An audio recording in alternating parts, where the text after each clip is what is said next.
السلام علیکم۔ کچھ دنوں سے میں ایک بات پہ بڑا غور کر رہا ہوں کہ جی گدھے کا گوشت بن رہا ہے اسلام آباد میں، پنڈی میں، لاہور میں، کبھی ان کو کھا لیا کبھی ان کو کھا لیا۔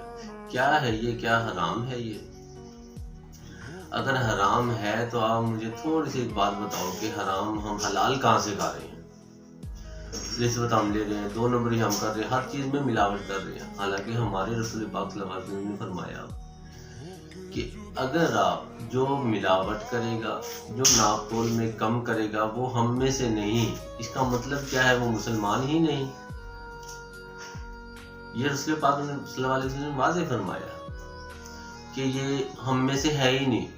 اسی طرح ایک بندے نے بکرے کا گوشت بناتا تھا، ایک پولیس والا آیا اور اسے جو ہے نا بکرے کا گوشت مانگنے آتا، ہر چکر میں 2 کلو 3 کلو۔ تو ایک بندہ بھی وہاں پہ کھڑا تھا، اس نے کہا یار بکرے کا گوشت دو۔ اس نے جو نا علیحدہ سے گوشت رکھا ہوا تھا، تو اس نے علیحدہ سے گوشت، ان کا 2 منٹ ٹھہرو آپ کے لیے لے کے علیحدہ گوشت بنا کے رکھا ہوا ہے، وہ گوشت اسے دے دیتا ہے۔ وہ بندہ پوچھتا ہے یار یہ کیا ماجرا، آپ نے یہاں سے کیوں نہیں دیا؟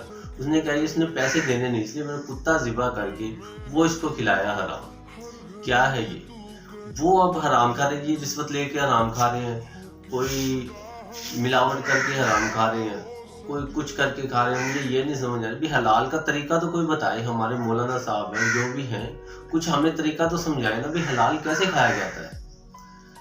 یہ مجھے ریکویسٹ ہے سب سے کہ مجھے ضرور بتائیں بھی حلال کیسے کھائیں ہم۔